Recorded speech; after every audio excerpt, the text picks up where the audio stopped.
Alors, on voit bien qu'il y a deux types de ventes chez Legrand. Il peut y avoir le sell-in. Le sell-in, c'est vendre à nos distributeurs pour qu'ils aient les produits en stock. Mais il est évident que ça n'est pas du tout suffisant et ça s'est même complètement transformé et que nous essayons de travailler le pool, donc finalement le sell-out. Et pour travailler le sell-out, on va avoir besoin de beaucoup de techniques de vente. On va avoir besoin de valeur ajoutée, de persuasion, de prescription. Donc voilà, on est passé d'un modèle sell-in avec des vendeurs, peut-être à l'ancienne, à une vente professionnelle sur les prescriptions de bâtiments. Et plus on rentre dans un bâtiment technique, plus on a besoin de vendeurs techniques. Je pense à des bâtiments critiques comme les hôpitaux, les hôtels. Ensuite, vous avez les écoles, les bureaux.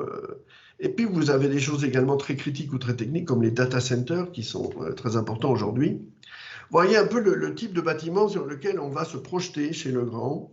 Ça veut dire qu'il va falloir travailler vraiment beaucoup de cibles. L'architecte, le bureau d'études, le planeur, l'installateur, l'organisme de contrôle, le distributeur.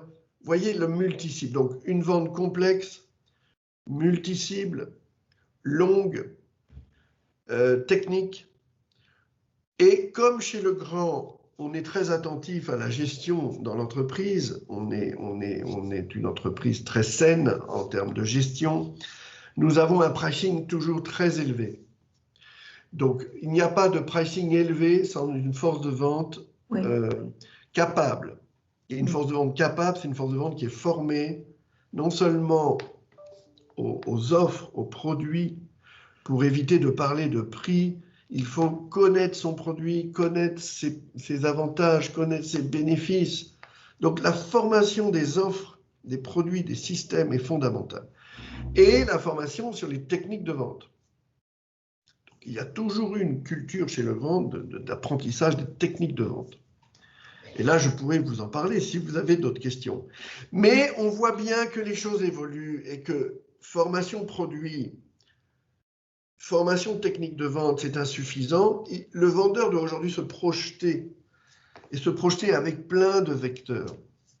Il doit savoir travailler avec le marketing. Il est visionnaire. Il est stratégique. Il comprend que le digital transforme le monde. Il comprend que la responsabilité sociale de l'entreprise transforme le monde. Il comprend qu'il est ambassadeur de l'entreprise. Il comprend qu'il a un rôle pour la réputation de l'entreprise. Il comprend qu'il ne peut plus s'intéresser qu'à son commerce. Il doit s'intéresser aux gens, aux collaborateurs, aux clients. Voilà, donc il y a un monde nouveau de techniques de vente, passer d'une vente, disons, persuasive, voire parfois agressive, à une vente, évidemment, projet, une vente partenaire, une vente relation, une vente long terme, et en plus responsable. On va dire peut-être une vente durable. Mais voilà un peu toutes ces transformations que nous vivons en plein chez Legrand. Nous vivons ça tous les jours. On pourrait parler des heures et des heures. Alors vous me dites ce qui vous intéresse le plus. Est-ce que c'est l'environnement qui bouge? J'aurais voulu parler un tout petit peu de technique de vente, hein, vraiment des basiques pour nous. Oui. Et peut-être aussi de cette vente B2B. Pourquoi elle est spécifique?